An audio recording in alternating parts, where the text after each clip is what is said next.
Évangile de Jésus-Christ selon Saint Jean, chapitre 13, 31-35.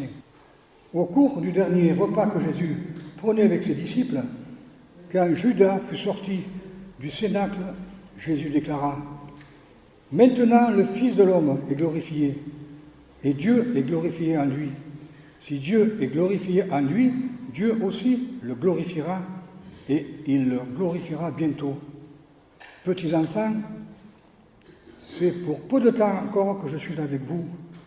Je vous donne un commandement nouveau, c'est de vous aimer les uns les autres, comme je vous ai aimé. Vous aussi aimez-vous les uns les autres. À ceci, tous reconnaîtront que vous êtes mes disciples, si vous avez de l'amour les uns pour les autres. » Alors c'est un texte court que nous avons entendu de 5 versets. Jésus ne les avait jamais quittés, si ce n'est pour prier seul à l'écart. Il y a 2 parties dans le texte. Tout d'abord, un premier paragraphe facilement identifiable qui parle de la gloire de Dieu, et la deuxième partie parle de l'amour. 5 fois nous trouvons le mot gloire et 4 fois le mot amour. Mais quel rapport entre la gloire et l'amour ?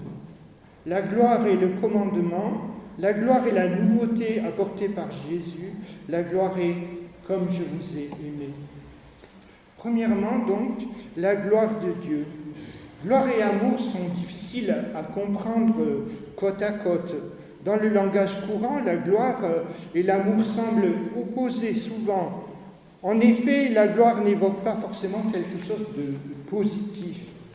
Marie-Noël Tabu écrit « Les premières phrases de notre texte de ce matin sont comme une sorte de variation sur le mot « gloire ». Tout cela peut paraître très compliqué, mais c'est une façon de parler. Et cette façon de parler dit la réciprocité des relations entre Dieu et son Fils. Noël Quesson écrit « Le Fils de l'homme est glorifié ». Or, c'est le début de la passion que Jésus vit alors que Judas vient de sortir et qu'il va le dénoncer, dire où il est. Le Fils de l'homme est glorifié, c'est le retour du Fils vers le Père et c'est aussi pour nous qu'il le fait. La gloire, dans le langage biblique, c'est le poids, avoir du poids. Cela n'a rien à voir avec l'éclat, la brillance, le feu de paille léger qui se disperse au vent. La gloire est tout au contraire quelque chose qui dure, l'amour qui va au-delà de la mort, et ça a du poids.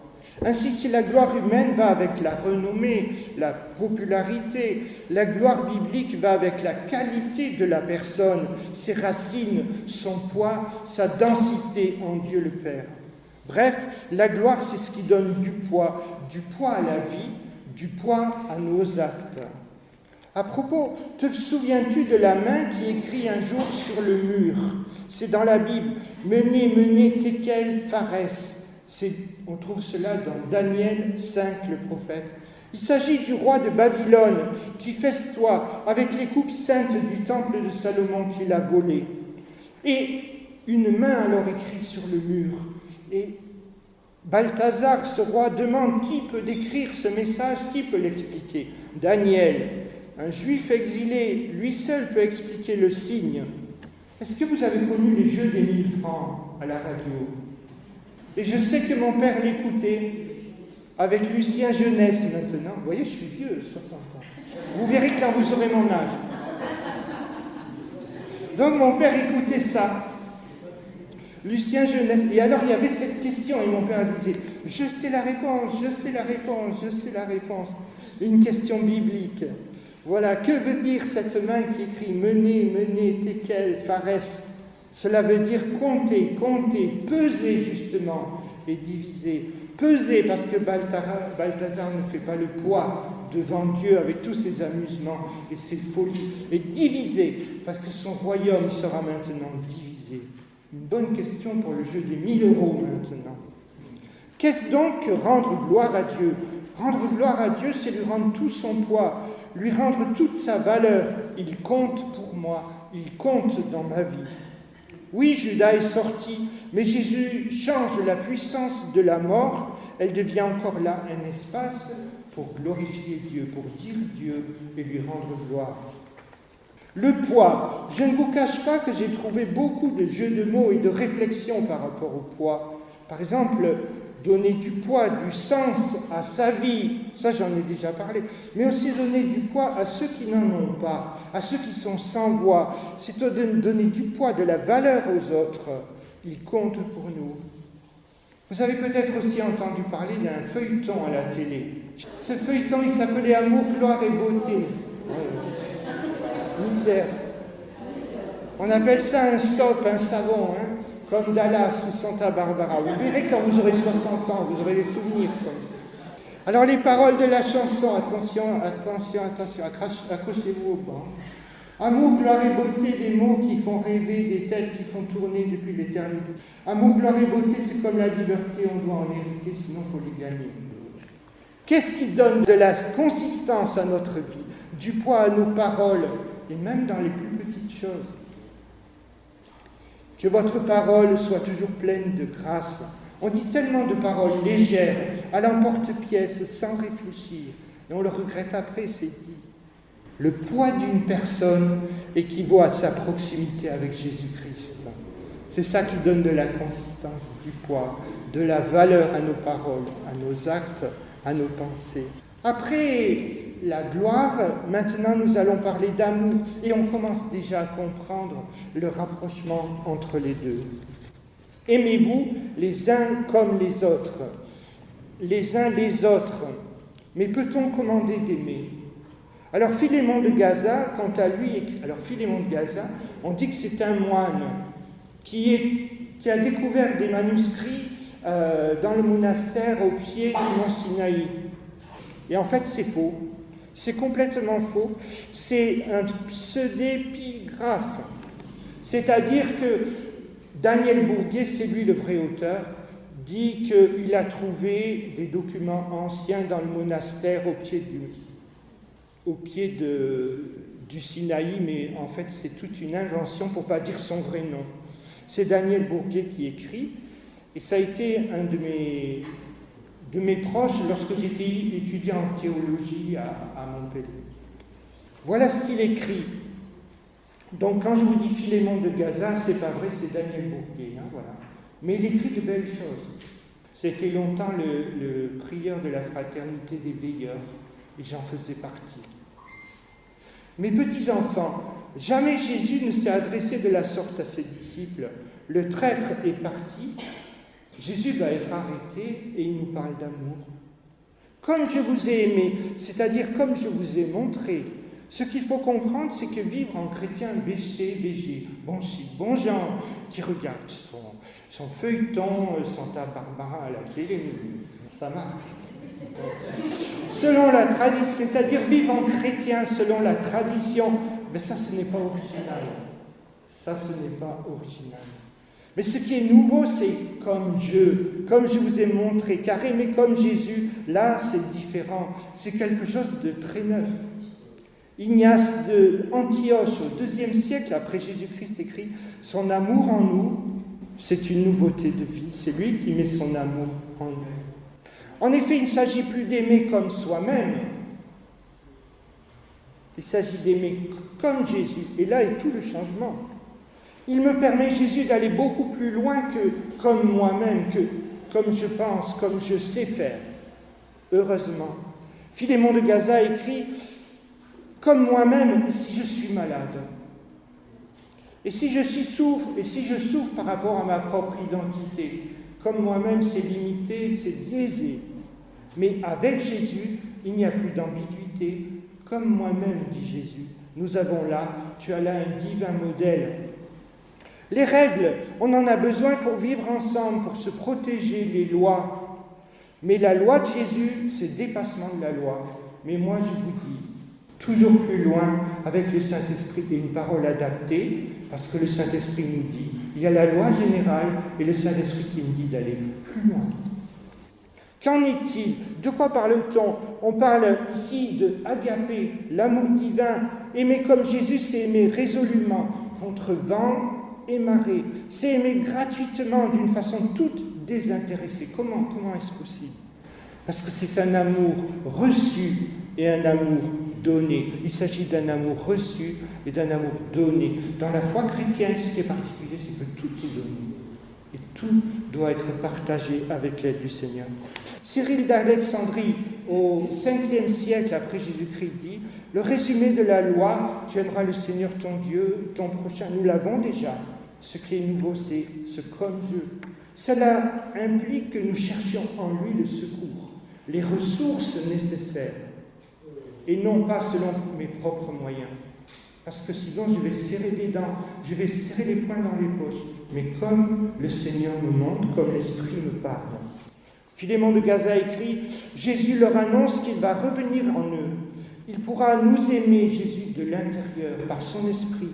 Et si nous écoutons, Jésus pourra aussi aimer les autres à travers nous. Il aura des paroles adaptées. Même moi, je dirais des choses qui touchent les autres sans le savoir. Parce que c'est l'Esprit qui l'a mis dans mon cœur. Alors, le « comme je devient possible », on dit qu'il faut tourner 7 fois sa langue dans sa bouche, amour qui donne du poids à nos actes et à nos paroles. Certains diront, oui, mais tout cela, cet amour-là est impossible. Ça va bien au-delà de ce que l'homme est capable de faire. Pourtant, nos prédécesseurs et plusieurs de ceux qui nous ont précédés ont essayé. Et c'est comme cela que nous sommes ici. Il suffit de quelques-uns, animés par l'Esprit de Dieu. Seul l'amour selon Dieu crée la nouveauté.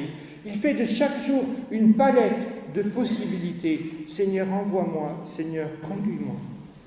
Philémon de Gaza écrit « Puisqu'on ne reconnaît pas les disciples à leurs vêtements, ni aux coutumes, mais au Christ vécu, alors nous ne nous égarons pas dans des considérations sans intérêt. Ne nous disputons pas pour des choses mineures. Question d'amour. Attention aux choses les plus simples. Une attention donnée, une écoute. Nous parlons ici d'obéissance à Dieu. Ouverture à Dieu, obéissance à Dieu, qui me montre, qui me dit de faire telle ou telle action, de dire telle ou telle chose. Mais le drame, vois-tu, c'est que trop souvent l'amour est bafoué.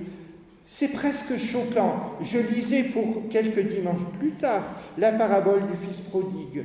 Le père n'a que 2 fils. Le cadet aime maladroitement. Il s'aime d'abord lui-même. Il aime maladroitement. Il va dépenser tout l'argent avec des amis. Il cherche des amis. Et le fils aîné n'aime pas. Il n'a pas besoin d'amour. Les problèmes, la Bible en parle, problèmes extérieurs, vous serez haïs à cause de mon nom. Et Jésus parle de toutes les persécutions. Et des chrétiens sont persécutés aujourd'hui, moqués ou attaqués, même physiquement, moralement. La Bible nous parle aussi des problèmes intérieurs dans l'Église. Jean, qui écrit l'Évangile et qui a cité les paroles de Jésus qui dit « Petits enfants, aimez-vous », reprend ces petits enfants. Petits enfants, c'est la dernière heure. Et comme vous avez appris qu'un antichrist vient, il y a maintenant plusieurs qui annoncent un faux messie, et ils sont sortis du milieu de chez nous, de nos églises. Ils sont dans nos églises, ils sortent de chez nous. Des faux docteurs, des faux prophètes. Alors les problèmes dans l'Église, les apôtres ont déjà eu maille à partir avec ceux qui voulaient exiger le retour à la loi. Les coutumes, les choses mineures. Mais amour et vérité, écoute réciproque. Quand nous parlons d'amour dans l'Église, il faut mettre vérité, c'est le caractère de Dieu. Lui seul tient les choses ensemble. Amour, pas seulement amour, amour et vérité, écoute. Noël Quesson fait cette remarque. Dans les évangiles synoptiques qui se ressemblent, Matthieu, Marc et Luc, tu trouves l'institution de la scène, nous allons l'apprendre tout à l'heure. Mais dans Jean, il n'y a pas l'institution de la scène qui est racontée. Pourquoi ? Parce que Jean passe directement à l'application. Matthieu, Marc et Luc racontent la Sainte Seine, la communion, d'une manière formelle. Ils racontent comment ça se passe le dernier soir. Et Jean nous dit comment on vit ensemble, comment on vit cet amour. Mes petits enfants, aimez-vous les uns les autres. Pas seulement un repas formel, où on ne se parle pas, où il y a la télé, avec son tabac, mais on peut parler, s'écouter. Il est évident, mes amis, que dans les familles, il y a des hauts et des bas. Dans l'Église aussi. Alors, il faut se donner la paix du Christ. Vous savez, dans les lettres de Paul, à un moment donné, il est dit « Saluez-vous par un saint baiser ». Les églises aussi vous saluent. C'était une pratique, une coutume des églises anciennes qui était jolie. On s'embrassait au moment de la Sainte Seine. Ça a été remis plus tard, au moment du Concile Vatican II, de se donner une salutation de paix. Tout ça, c'est fini. Les mésententes, les mécompréhensions, et puis c'est pas grave. L'important, c'est cet amour de Dieu que nous vivons. Au sujet de la Sainte Seine, on a écrit beaucoup de choses. Vous avez les positions de tel ou tel réformateur. Qu'est-ce qui est important? On rappelle les paroles de la Sainte Seine, on prie ensemble le Notre Père, on se souvient que Dieu est notre Père, on se donne une salutation de paix. Pas seulement à celui qui est à droite ou celui qui est à gauche, mais on se déplace. On ne va pas créer un tohu-bohu à l'intérieur de l'Église, mais on va un peu plus loin aussi. On va saluer chacun la paix du Christ. C'est important. Et puis on prend la communion ensemble. Voilà un beau geste. Revenir aux choses les plus simples, comme Jésus voulait. Alors, ceci, on reconnaîtra que vous êtes mes disciples. Amour et vérité. Écoute. Tu lis les choses comme cela dans la Bible. Accepte que je les lise différemment, sur la base des Écritures. Tu lis les événements comme ceci. Tu m'as vu dans la rue ou tu as vu en rentrant dans ma maison telle ou telle chose. Et tout de suite, tu en tires les conclusions. Tu interprètes les événements comme ceci ou comme cela. Accepte que je puisse les lire différemment. La beauté de l'amour vécu. Gloire et amour, on pourrait dire mieux, poids et amour. Ce qui donne du poids, c'est l'amour vécu en Dieu, l'amour reçu de Dieu et partagé. Alors que notre Église ait ce poids, cette profondeur, cette richesse, ces racines vivantes avec Dieu le Père, amour, gloire et beauté, que notre Église ait cette beauté-là, la beauté de l'amour de Dieu. Amen.